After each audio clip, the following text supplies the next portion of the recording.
तर महाराष्ट्र दिनानिमित्त मालाड पूर्वमधील स्वयंभू आई गावदेवी पालखी सोहळा मोठ्या उत्साहात साजरा होणार आहे।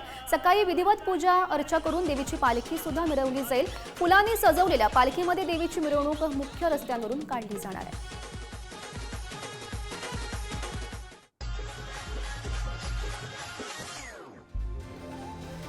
एक मे महाराष्ट्र आणि कामगार दिन नंदुरबार जिल्ह्यात मोठ्या उत्साहात साजरा करण्यात आला। मुख्य ध्वजारोहण सोहळा जिल्हा पोलीस दलाच्या मैदानावर संपन्न झालाय। राज्याचे कृषी मंत्री माणिकराव कोकाटे यांच्या हस्ते ध्वजारोहण करण्यात आलं। पोलीस दलाच्या वतीनं पथसंचलन करत मानवंदना देण्यात आली।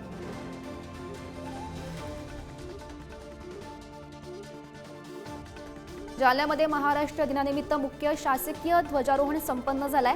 राज्याच्या पर्यावरण मंत्री पंकजा मुंडे यांच्या हस्ते ध्वजारोहण कार्यक्रम पार पडला आणि यावेळी पालकमंत्री पंकजा मुंडे यांनी पहलगाम येथील घटनेचा निषेध व्यक्त करत जनतेला महाराष्ट्र दिनाच्या शुभेच्छा दिल्या।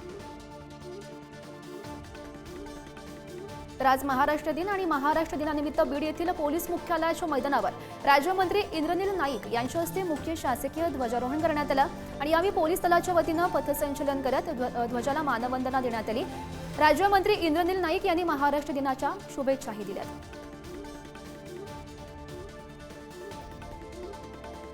जळगाव जिल्ह्याचे पालकमंत्री गुलाबराव पाटील यांच्या हस्ते ध्वजारोहण करण्यात आलं। जळगाव येथील कवायत मैदान येथे आयोजित महाराष्ट्र दिन ध्वजवंदन कार्यक्रम संपन्न झालाय आणि यावेळी पोलीस आणि कर्मचाऱ्यांचा सन्मानही करण्यात आला।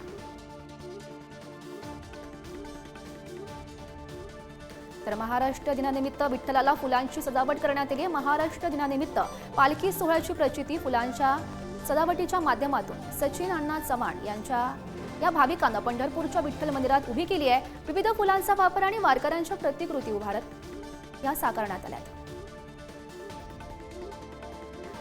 नांदेडमध्ये महाराष्ट्र दिनी पालकमंत्री अतुल सावे यांच्या हस्ते झेंडावंदन करण्यात आलं आणि यावेळी माजी मुख्यमंत्री अशोकराव चव्हाण, खासदार अजित बोपचडे यांची प्रमुख उपस्थिती होती। पोलीस कवायत मैदानावर झालेल्या या सोहळ्याला जिल्ह्यातील अन्य लोकप्रतिनिधी आणि अधिकारी सुद्धा उपस्थित होते।